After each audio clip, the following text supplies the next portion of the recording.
3 มัดเราเอา3 มัดนี่ปัจจุบันเขาจะเอากระยายละ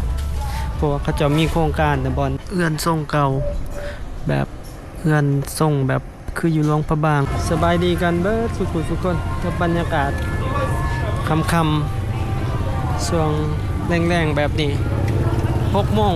ทุกคน6 โมงปลายตอนนี้ทีสีหอมฝนตกมานี่มาส่งลูกค้าทางนี่ก็เลยย่างเขามานี่เลยเดี๋ยวสิพาทุกคนออกไปเบิ่งอันนั้นจุดที่พ่อค้าแม่ค้าจากสีหอมใหญ่จากตลาดกลางคืนสีหอมนี่ไปแถวเขตไก่กับสนามกีฬาจออนุวงศ์ไก่ถาดดำทุกคนสิพาไปเบิ่งเด้บอลนี่ที่ว่ามันเป็นลานที่ว่าเขาจะขายสุดก่อนปัจจุบันนี่เขาจะกระจายออกแล้วยังแต่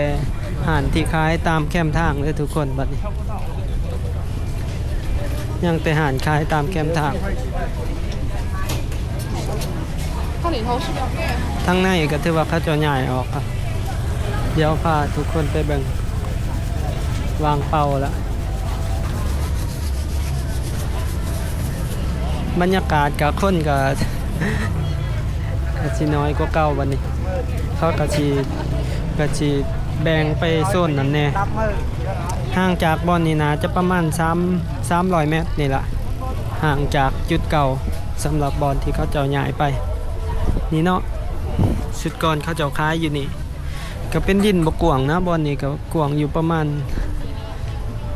าณ30 คูณ 30นี่ละบอนนี่ปัจจุบันเขาจะเอากระจายละเพราะว่าเขาจะมีโครงการในบอนนี่เขาจะมีโครงการที่จะก่อสร้างตึกยังนี่แหละ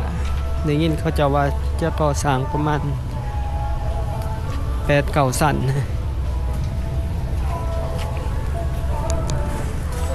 เลยมาทางนี้ก็เลยพาทุกคนเขามาเบิ่งบรรยากาศสีหอบกันอีกหน่อยหนึ่งพอดีฝนตกมันจะมื้อนี้ก็นักท่องเที่ยวก็หลายได้ล่ะ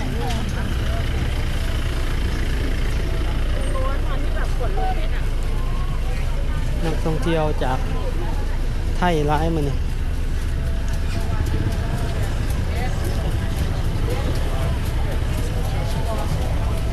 เดี๋ยวสิไปเอารถกันทุกคน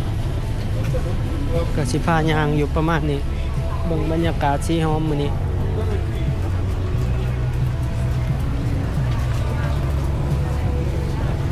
เดี๋ยวไปเอารถสิพาทุกคนขี่ไปเบิ่งบรรยากาศบอนที่เพิ่นแม่ค้าเช้าขายอยู่สีหอมเพิ่นใหญ่ไปขายอยู่แถวไก่ไฟแดงซ้ายลมทุกคน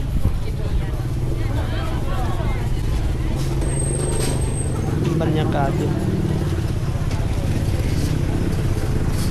โอ้ฝนตกส่ำแรง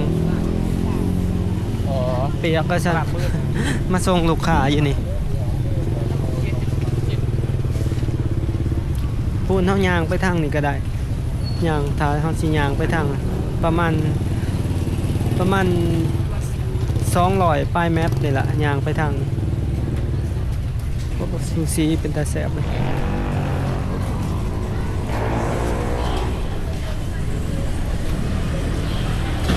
ตอนนี้เป็นชั่วโมงที่นักท่องเที่ยวกำลังลงมาจากที่พักลงมาซื้อของกินมันยางหลินก็สิมีหาดนวดมีหาดบันเทิงหาดเบี้ยอยู่นี่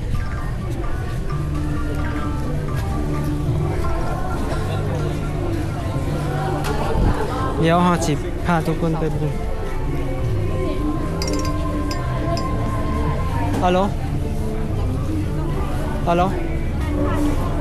เลยโอ้แล้วเลยอีกประมาณ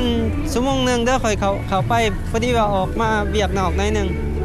แต่ว่าแล้วเด้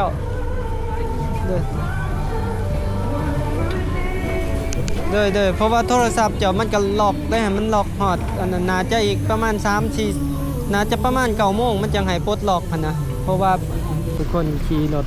ไปทางถนนเสถาอ้อมลงไป บอนที่ว่าแม่ค้าเศร้าขายจากสีหอมก็จะย้ายไป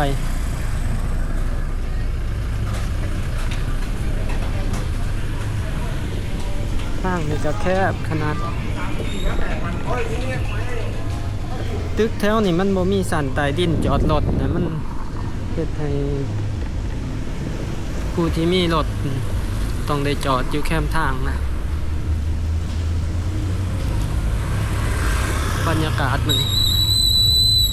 เดี๋ยวสีเดียวสายขึ้นไปลงไปทางถาดดำ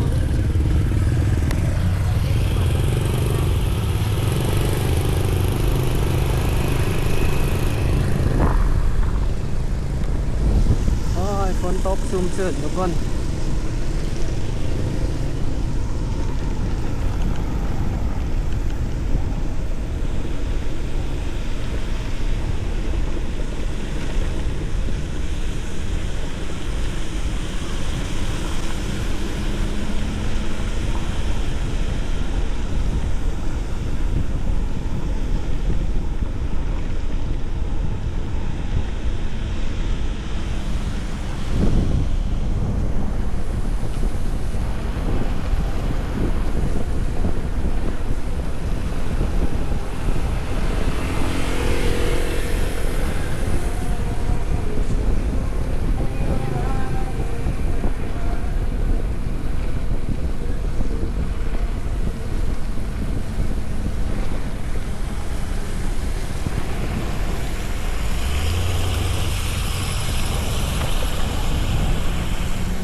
เดี๋ยวสายลงไป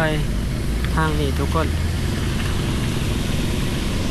ออกไปซื้อนี่ก็สิเป็นถาดดำ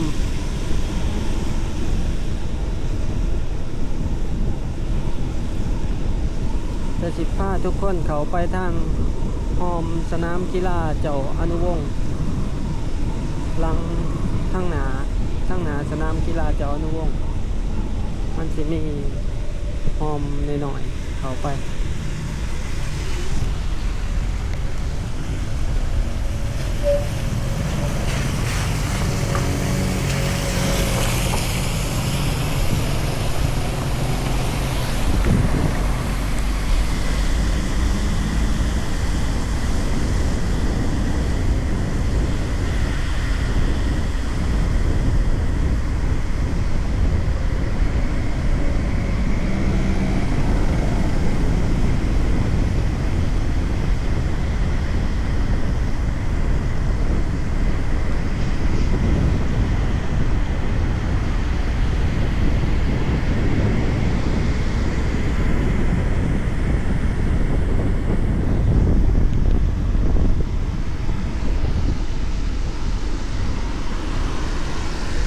เด้อทุกคนถ้าผู้ใดมาจากทางหอวัฒนธรรมนี่มันจะมีหอมนี่เขาไปทางนี้ก็ได้ตลาดกลางคืนสีหอมบอนใหม่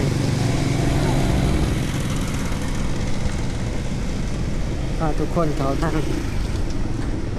ตัวนี้ก็เป็นทางเขาสู่สนามกีฬาเจ้าอนุวงศ์ตัวนี้จะเป็นทางเขาทางออริจินอลทางเขาจะเห็นเขาเจ้าสร้างอัศจรรย์อยู่ไก่จะสำเร็จละสนามกีฬาเจ้าอนุวงศ์เดี๋ยวเขาจะเข้ามาทางด่านหอมหลังตลาด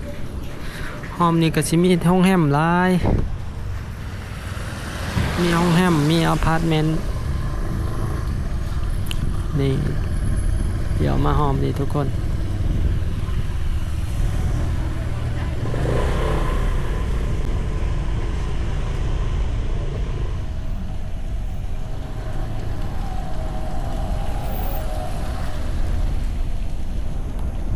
ตัวนี้จะเป็นห้องแฮมนะทุกคนห้องแฮมเพื่อนแบบ เอื้อนทรงเก่าแบบเอื้อนทรงแบบคืออยู่หลวงพระบางแบบทรงฝรั่งแบบเก่านี่โซนตลาดกลางคืนบอนนี้เขาเจ้าก็ยังเปิดให้เช่าอยู่แต่กับบ่ฮู้ราคากับเช่าเดือน4 ล้านบ่แม่นใส่ก็คือว่าอยากมาเช่าอยู่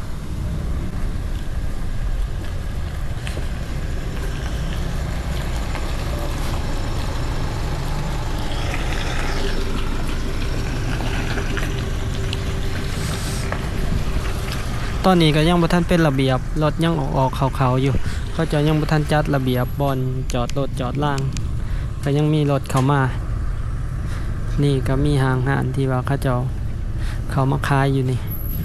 สำหรับผู้ใดที่มากันย่างจากตลาดกลางคืนตกเก่าสีหอมมาประมาณ200 เมตรนี่แหละ200ป้ายน้อยๆนี่ห้านพิซซ่าที่เฮาทายเหมือนนะเราก็ย้ายมานี่นี่คน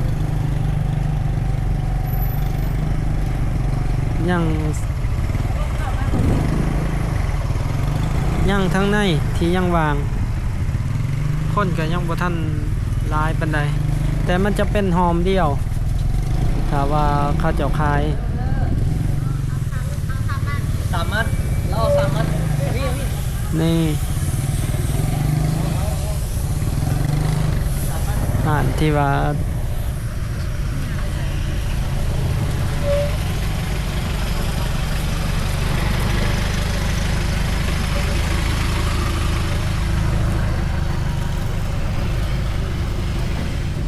ก็ยังบ่หลายหานปานใดเอามาเขาเจะขายยาวมาเลย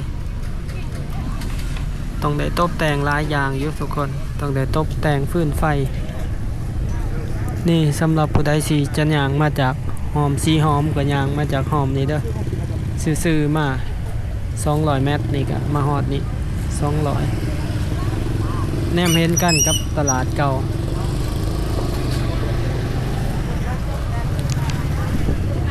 ยังมายอมมาแยมอยู่ยังบ่ทันอันนี้ปานใดมื้อนี้ก็ถือฝนตกอีกก็เลยบรรยากาศก็เลยบ่อยากคึกคืนปานใดบ่นี่เพราะจุดนี้แต่ก่อนเขาจะขายของกินสุกคือจังซี่นี่แล้วมีของกินสุกมีหลายๆอย่างปิ้งไก่ซุปหน่อหมอกหน่อไม้อยู่นี่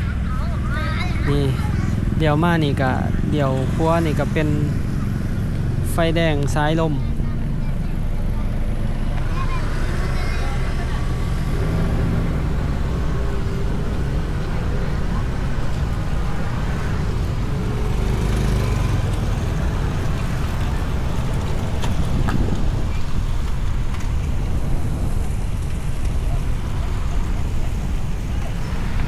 รถแจกัน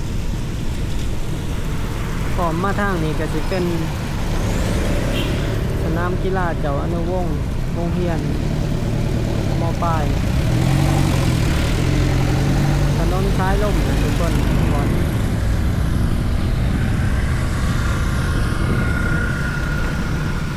ที่ว่าดินเก่าเขามีโครงการที่จะเฮ็ดตึกทุกคนได้ยินเขาเจ้าเว้า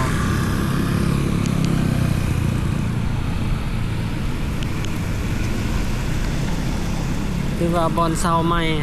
ถือว่าเดือนหนึ่ง4 ล้านที่เขาจะสัมปทานให้เซาก็เป็นทางขางกับสนามเจ้ากีฬาเจ้าอนุวงศ์ทางกับตลาดวังทอง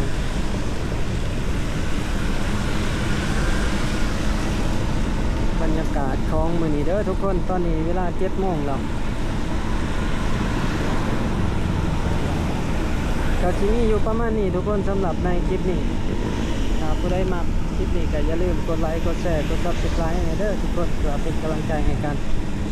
ตอนนี้เราไม่ใช่กำลังขอข่าวคำบอกขอบใจสบายดี